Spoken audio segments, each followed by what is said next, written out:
All right, folks, here we go. You know what I saw today? I saw a MAGA senator, yes, one of those diehard ride or die Trump loyalists, suddenly turn around and go after Melania Trump. That's right, Melania. And as if that wasn't bizarre enough, Barron got dragged into this mess too. I've seen a lot in my time. I've covered divisive politics, internal wars, MAGA dramas that I thought had already hit rock bottom. But never in my wildest imagination did I think the day would come when MAGA itself, the movement literally built around worshiping Trump, would turn its guns on his own family. It sounds like a script I'd reject as too absurd. Yet here we are, living in a reality stranger than fiction. First, let's address the elephant in the room, because I know the rumors are flying online. Some people are saying this was just a slip of the tongue, a clip taken out of context. Okay, I'm all for sticking to the facts, so let me be crystal clear. No, this was not a gaffe. It wasn't an accident. It wasn't a Freudian slip. The guy knew exactly what he was saying, and that makes it so much worse. Now, was he deliberately sending a power signal inside MAGA? Absolutely. But this wasn't some harmless offhand comment. What he did was stand there in the middle of a fracturing movement and take a direct shot at the very family MAGA was built around. And let me be clear, that was not an accident. It's a symptom of a much bigger collapse happening right in front of us. And this is where we have to talk about what's really cracking inside MAGA. Not just a few petty squabbles, but the total breakdown of the entire emotional engine that has powered this movement for the past 8 years. MAGA isn't a normal political organization. It's an emotional ecosystem held together by rage, paranoia, and a permanent sense of victimhood. This is a movement where every ounce of energy, every rally cry, every speech, every fundraising email has revolved around one single formula: they're coming for us, and only Trump can save us. But here's the problem. That formula is losing its magic, and the data says it loud and clear. Nearly 40% of Republican voters now believe their party is falling apart before their eyes, and more than a third of GOP lawmakers have publicly distanced themselves from Trump in just the past 6 months. This isn't just a crack, this is a disassembly. A movement glued together with rage starts coming apart the second the glue dries, and you know why it's drying? Because the old emotional loop, the one Trump used to dominate MAGA, is getting boring.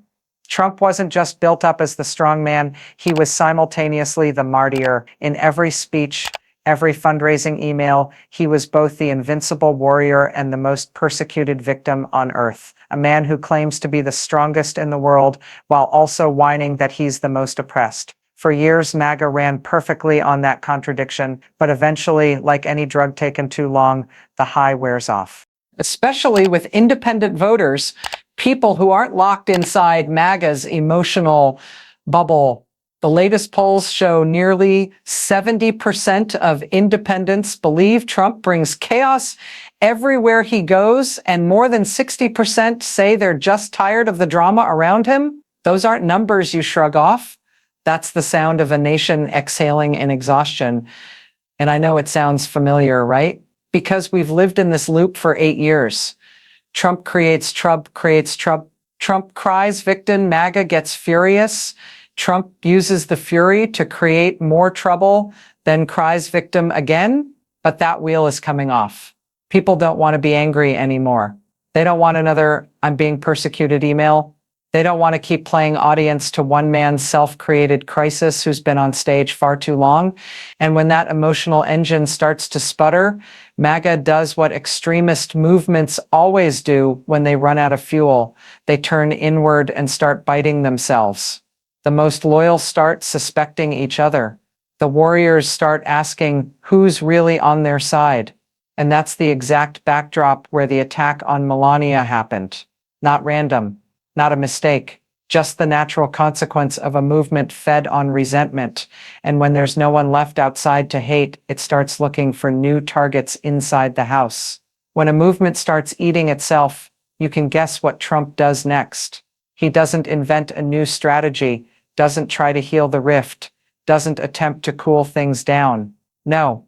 When Trump is weak, he always goes back to the same tired play he thinks is his ultimate weapon: racism. It's his familiar flair.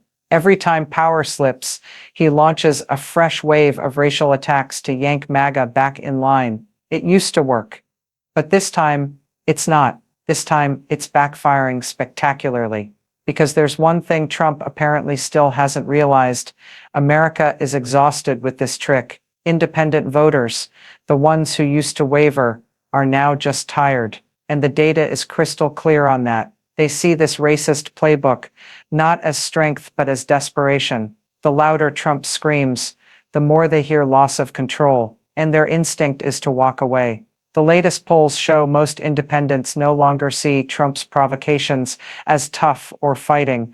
They see them as the sign of a movement in free fall, clinging to the past because it has no clear future. And MAGA responds to that weakness with more rage. Because in MAGA's emotional loop, Trump getting weaker doesn't make them wake up. It makes them more frantic. A movement built on resentment doesn't know how to downshift. It only knows how to floor it. And right in the middle of that frantic acceleration, the weirdest thing happened. A MAGA senator, trying to prove his loyalty, trying to show he's more MAGA than MAGA, ended up shooting straight at Melania Trump. Yes, at Melania, the woman this movement once used to paint the picture of the perfect Trump family, the woman they once called the symbol of elegance, in contrast to the tired old Washington. And not just Melania, Barron got dragged into the attack too. I know, it sounds made up, but it really happened, and it proves one thing. Donald Trump no longer controls MAGA. I'm not saying MAGA is betraying Trump by voting against him. No. What's happening is subtler and more dangerous. MAGA is losing the ability to tell friend from foe. When raw rage is your only fuel, anyone can become the target, even Melania Trump. This is the real structural crack in MAGA. The resentment has outgrown the man who created it. And to understand why someone inside MAGA would attack the leader's own family, to understand the root of this absurd contradiction, we have to go back to where the Melania story really began. And when we talk about Melania, we have to start with the story MAGA has always tried to keep in the shadows, the EB-1 visa, better known as the Einstein visa. The EB-1 is one of the rarest visas in the U.S. immigration system, designed for individuals with extraordinary ability in science, arts, education, business, or athletics. This is the visa for Nobel laureates, world-changing scientists, globally celebrated artists, Olympic athletes, people internationally recognized for exceptional achievement. It's not a visa for anyone who just dreams of coming to America. It's rare, hard, and usually requires a lifetime of accomplishments to qualify. And then we have Melania Trump, the woman MAGA built up as a symbol of elegance, who has never won a Nobel, never won a Pulitzer, never broken an Olympic record, never invented groundbreaking technology, never led a global corporation, yet somehow she slid right into the category reserved for international geniuses. When you point this out, Trump defenders usually snap back, don't insult her, she was a model. And to be clear, I'm not insulting modeling, but the EB-1 is not the successful model visa. It's the Einstein visa.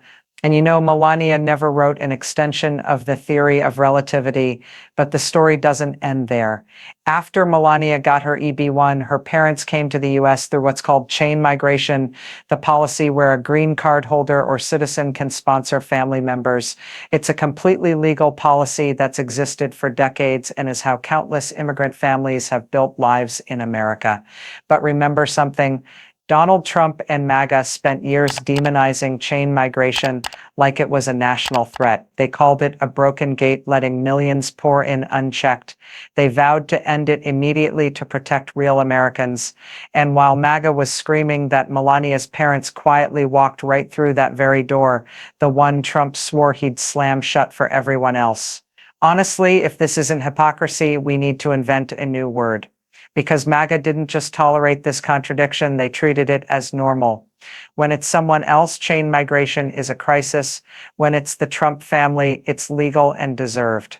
When it's immigrants in general, they're a burden. When it's the Trump family, they're a positive contribution to America. MAGA has one rule. The rules apply to everyone except us. And that twisted logic inadvertently set the stage for what came later. When you build a movement on contradiction, Attacking immigrants while your own family are immigrants, preaching self-made while taking special privileges, screaming law and order while breaking every norm. Nothing is actually stable. Every contradiction is a loose brick in the wall. Given enough time, the whole structure collapses. In a movement that's grown comfortable with hypocrisy, a MAGA senator turning on Trump's own family is almost the inevitable next step. When everything is built on rage, anyone, even Melania, can become the new target once the system gets hungry for more energy. And remember, I've only scratched the surface of the story so far. Because if you think the attack on Melania is the craziest part, no. The craziest part is still coming. And we're about to dive right into it. This is the moment we go straight to the detonation, the exact second when all of MAGA's contradictions, rage, and self-destruction converged into one political explosion that, honestly, even I had to read twice to make sure I wasn't seeing things.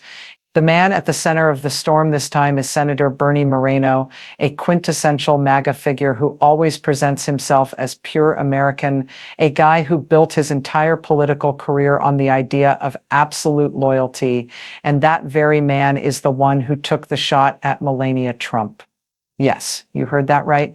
MAGA just called Melania Trump not pure enough in her loyalty to America. A movement that for 8 years treated the Trump family like modern royalty, untouchable, sacred, has now stood up and declared that Melania, Donald Trump's wife, doesn't meet the standard of being fully American because she holds dual citizenship. And Barron, too. Moreno argued that a real American cannot have two nationalities, even though he himself held dual U.S. Colombian citizenship until he was 18. He said it like he'd uncovered a conspiracy, a flaw at the heart of MAGA.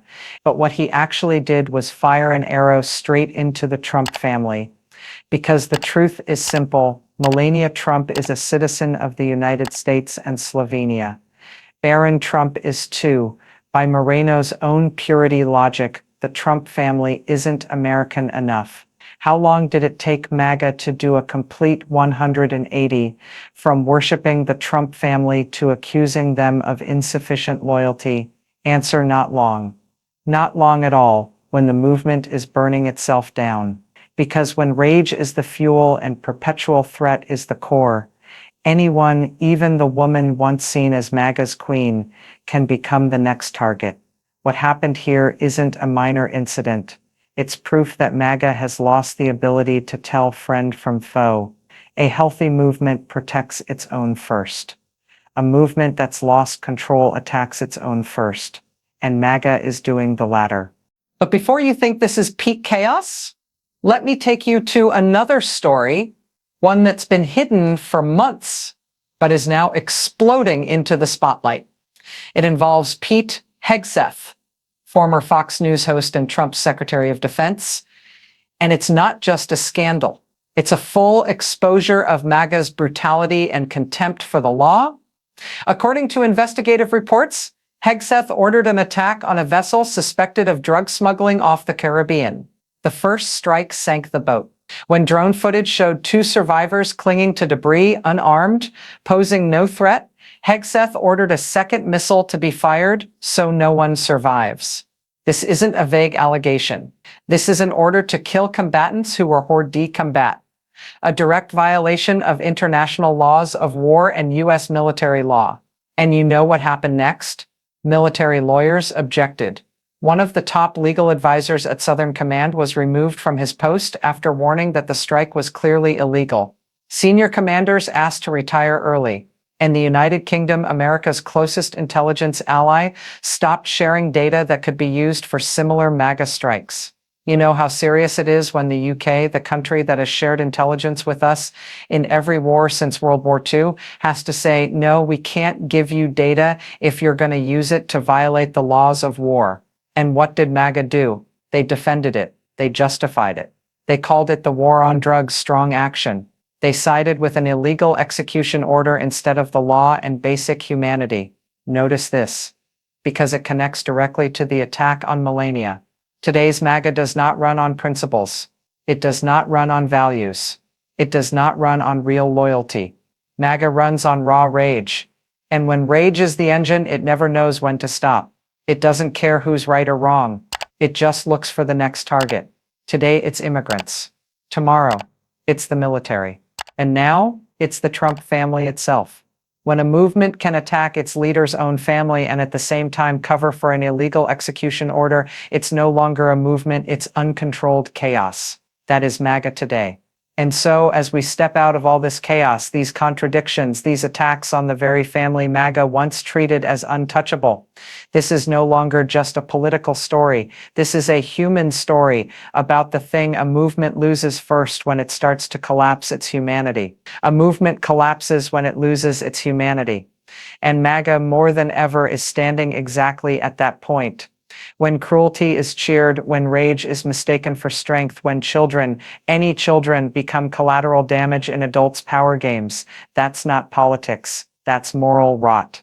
And our responsibility as citizens in a democracy is to never let that become normal. We have a duty, a moral duty, to speak the truth, even when it's uncomfortable. We have a duty to defend the values a democracy cannot survive without empathy, truth, and accountability to one another. Empathy matters. Truth matters. Democracy matters. Those aren't slogans. That's the foundation. And if today you feel something in this story crossed a line, if you believe children should not be political weapons, that families should not be dragged into collective madness, that power must never stand above humanity, then speak up. You don't have to scream. You don't have to rage. Just stand firmly on the right side. Because, and I believe this with all my heart, America can still fix itself as long as we don't abandon the values that make it worth saving. We've survived darker chapters, we've healed deeper wounds, and we can do it again. The future doesn't just arrive, we have to claim it. Steadily, kindly, and never bowing to cruelty. If we do that, this country still has a chance, and all of us are not going to let that chance slip away. Thank you for sticking with me to the end. And if you found this analysis helpful, please hit subscribe so you don't miss the next episodes. See you in the next one. There's still a lot we need to unpack together.